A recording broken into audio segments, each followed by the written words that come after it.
Saya tidak dapat bayangkan apa yang berlaku kepada saya.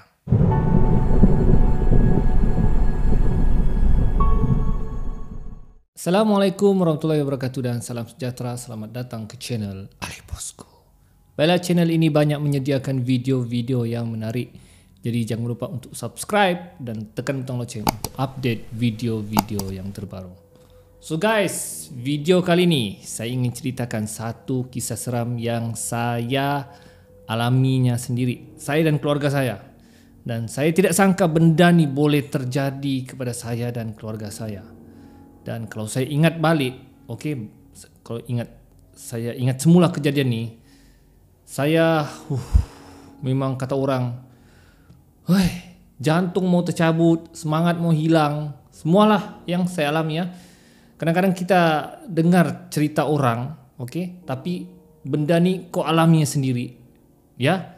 Jadi sesuatu yang kata orang, sangat mengerikan. Dan nasib baik tidak ada terjadi sesuatu yang buruk lah. Terjadi sesuatu yang buruk, nasib baik cepat bertindak lah ya. Benda ni cepat bertindak dan dapat diselamatkan. So, apakah ceritanya?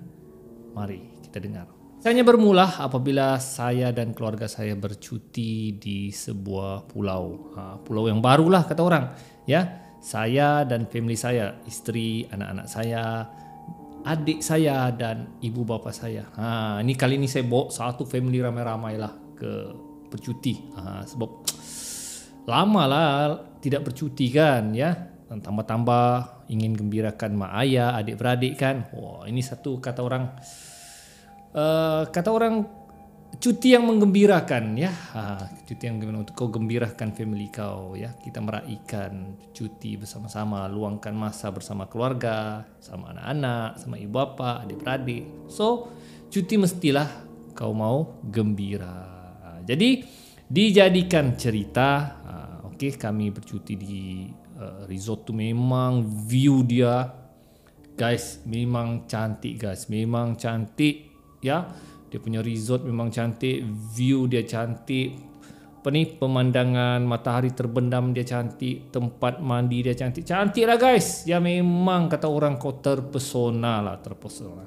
Tapi coverage internet di kawasan pulau tu agak terbatas.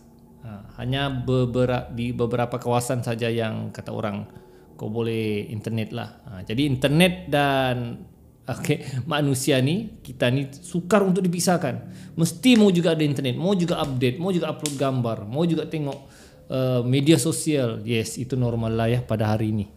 Jadi dijadikan cerita. Malam tersebut selepas makan malam, kami pun santai lah, rehat, lepak bersama. Saya bawa mak ayah saya pergi jambatan, bercerita, tengok laut. Manakala anak-anak saya di bilik lah, dorang main game. Biasalah anak remaja-remaja kan main game, tengok Facebook, tengok TikTok. Jadi biarkan sajalah ya, enjoy cuti itu. Jadi dijadikan cerita. Salah seorang daripada anak saya ni, dia tanya dengan mak saya lah, nenek dia lah, mak saya. Dia cakap, "Nek," dia cakap, "di mana coverage internet yang kuat ni, Nek? Macam tak kuat lah di bilik ini, Nek." Jadi kebetulan atoknya bapak saya berada di jambatan. Dia beritahu lah, "Kau pergilah dekat jambatan. Di jambatan tu ada atok kau di sana. Coverage internet sana kuat. Bolehlah kau tengok internet." Oh, jadi jambatan. Iya. Jadi anak saya ni pun pergilah dia seorang diri pergi ke jambatan. Jadi dia pergi jambatan tapi dia tidak nampak orang. Tidak ada siapa dan dia berjalan bersendirian. Dan bila dia sampai ke jambatan tu, dia nampak ada buayan di tepi jambatan tu. Ya, buayan tu memang nampak cantik lah baginya. Ya, jadi dia ada keinginan untuk bermain buayan tu. Biasalah ya, kalau kanak-kanak ya, anak-anak ni nampak satu buayan di tepi laut memanglah cantik kan. Jadi dia pun pergilah ke buayan tu. Dia tidak jadi pergi jambatan tu, dia pergi buayan tu. Ya, dia main buayan. Jadi dia pun pergilah, dan semasa dia main buayan tu, di depan dia ada satu pokok. Ya, kebetulan air surut masa tu, ada satu pokok. Dan dia nampak ada beberapa kelibat orang di berdekatan dengan pokok tu. Pertamanya dia tidak hirau. Dia pikir mungkin orang kampung kah atau orang-orang di situ kah kan. Tapi bila lama-lama dia tengok benda tu bukan orang. Ya, benda tu pelik. Ya, pelik. Dan dia cuba perhati betul-betul di samar-samar gelap dekat pokok tu. Dia tengok ada beberapa orang bermain bola. Ya, macam main bola. Jadi dia pelik. Pesal kau main bola di tengah-tengah gelap gitu kan. Jadi dia sudah rasa heran. Kenapa dong main bola kosong-kosong gelap nih. Jadi dia cuba tengok betul-betul. Dia cuba perhati dia macam dia. Bila dia tengok betul-betul, yang bermain bola tu bukanlah manusia. Jadi saya bercerita ni pun kembang bulu rumah saya sebab benda ni betul-betul terjadi. Jadi anak saya apa lagi, dia terkejut. Dia tahu, dia cakap ini bukan manusia ni. Dia cakap baik aku lari dari sini, dia cakap. Jadi dia cuba lari dari tempat tu. Bila dia cuba lari dari tempat tu, dia sudah tidak nampak resort tempat dia tinggal. Yang dia nampak hanya hutan. Ya, hutan belantara. Tidak ada jalan pulang. Jambatan yang dia nampak tadi tidak nampak. Resort yang dia nampak tadi tidak nampak. Anak saya terkejut. Mana resort tadi ni? Mana resort? Dia cakap kan, mana? Macam mana aku mau pulang ni? Mana jambatan tadi? Dia seperti berada di tempat yang lain. Anak saya toleh semula. Orang-orang yang bermain bola tu semakin lama semakin dekat dengan dia. Anak saya terus lari untuk cari di mana tempat dia pergi tadi. Ya, dia cari resort semula. Dia cari jembatan yang berhampiran dengan buayan tu. Dia cuba cari. Dia lari. Walaupun macam keadaan tu samar-samar gelap, dia cuba cari. Tapi tidak jumpa. Dia lari. Dia seperti berada di tempat yang sama. Apalagi anak saya sudah berdebar. Dia sudah rasa takut. Dia cakap, kenapa pula aku berada macam di tempat lain ni? Sedangkan aku tadi betul-betul berada di kawasan resort. Betul-betul berhampiran dengan jambatan. Tapi jambatan tu hilang. Resort hilang. Dia berada di tempat yang lain. Kalau kau berada di situasi berkenaan, apa kau rasa? Anak saya semakin takut. Dan dia gambar kawasan tempat dia sesat tu. Dan dia hantar WhatsApp kepada adiknya lagi. Adik anak saya yang seorang lagi. Dia bagi tahu yang dia tersesat. Dia tidak tahu di mana. Dia nampak ada orang, dia cakap macam hantu, dia cakap. Ya, mungkin hantu, dia cakap. Anak saya yang satu lagi ni segera keluar dari bilik dan bagi tahu saya. Ya, kebetulan saya lalu dari bilik durang lah. Ya, dia beritahu, abah, dia cakap. Ya, dia cakap kakak sesat. Dia cakap kakak sesat. Kakak sesat. Jadi saya tengoklah WhatsApp anak saya tu. Anak saya cakap di situ dia sesat, seperti dia nampak ada orang main bola dan kemungkinan itu hantu. Jadi saya pelik lah, di mana dia gambar ni. Dia hanya gambar tapak kakinya. Jadi saya tanya lah, tadi kakak kau kemana? Tak tahu. Sudah, saya cakap. Saya cuba cari sekeliling resort. Saya cuba cari sekeliling resort, kawasan pokok, kawasan buayan, kawasan jambatan. Tidak nampak, guys. Saya yang Allahu Akbar. Malam-malam begini anak kau hilang. Jadi tanpa buang masa saya terus lari ke tempat ayah saya. Ya, saya beritahu ayah saya, bah, saya cakap, bah, kenapa Lip? Saya beritahu lah yang anak saya hilang. Ya, bah, si Anu hilang bah. Ya, anakku yang seorang ni bah. Astaghfirullahalazim lah abang. Macam mana kau tahu hilang? Saya beritahu lah, dia ada WhatsApp yang anak saya seorang lagi yang dia cakap dia sesat, dia ternampak orang main bola dan dia nampak macam hantu. Ayah saya cakap, astaghfirullahalazim. Biasalah kan kalau ayah kejut lah. Lepas tu cuba tanya mak saya, ya mak, di mana anakku yang satu tu mak? Dia mak saya cakap lah bilangnya, dia tadi mau cari coverage internet. Mamak bagi tahulah yang dia yang coverage internet yang bagus di kawasan jambatan. Ya, jadi saya cuba call anak saya. Call berbunyi tutut, tapi anak saya tidak sambut. Kenapa dia tidak sambut ni? Kemudian adiknya lagi call, pun tidak disambut juga. Kenapa dia tidak sambut ni? Ya, dia tidak dapat sambut. Tapi telefon berbunyi. Panik, guys. Saya panik masa tu, tidak tahu apa perlu buat. Kau sudah cari tidak dapat. Ayah saya dia sudah baca doa, astagfirullahalazim, dan baca ayat kursi, Allahu la ilaha illa. Saya pula, saya bagi tahu dengan manager resort. Saya cakap, bos, boleh bantu ke bos? Anak saya hilang. Kebetulan ada beberapa orang penginap resort di situ, rakan-rakan saya juga. Dia cakap, hilang di mana, Lep? Kawasan resort ni juga. Dia cakap dia nampak orang main bola tapi macam hantu, dia cakap.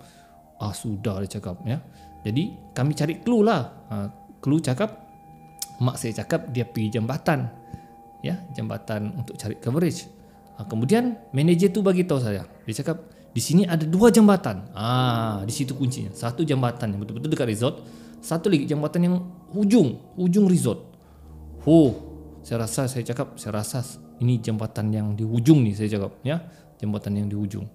Jadi saya dengan ayah saya dan bantuan daripada manager dan orang-orang di situlah, orang-orang yang menginap di sana, ramai-ramai kami pergi cari anak saya.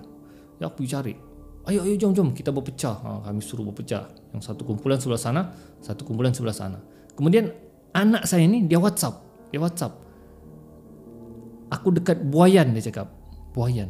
Jadi saya tanya manager, di mana ada Buayan di sini? Dia cakap, selain daripada di sini, ada satu dekat dengan jembatan yang hujung ni ada Buayan. Saya cakap, memang di situ lah tu kawasannya. Jadi apalagi kami ramai-ramai pergi ke sana, ya, pergi ke Buayan yang hujung sekali itu. Memang ujung sekali. Dan bila kami ramai-ramai pergi sana, tiba-tiba anak saya muncul dari celah-celahan jembatan. Dia lambai. Abah, dia cakap. Guys, saya nampak saja kelibat anak saya. Astagfirullahalazim. Semua orang yang legam. Kira macam tak lama lah benda tu, ya. Kira kami baru mau cari, tiba-tiba terus dia muncul. Syukur, alhamdulillah. Saya pun tanyalah, kemana kau pergi? Kemudian dia ceritakanlah segala-galanya, apa yang berlaku. Kemudian manajer itu begitu, kalau boleh jangan bersendirian di sini, terutama kawasan gelap sana. Saya pun tanyalah anak saya, kenapa kau sampai ke kawasan sana?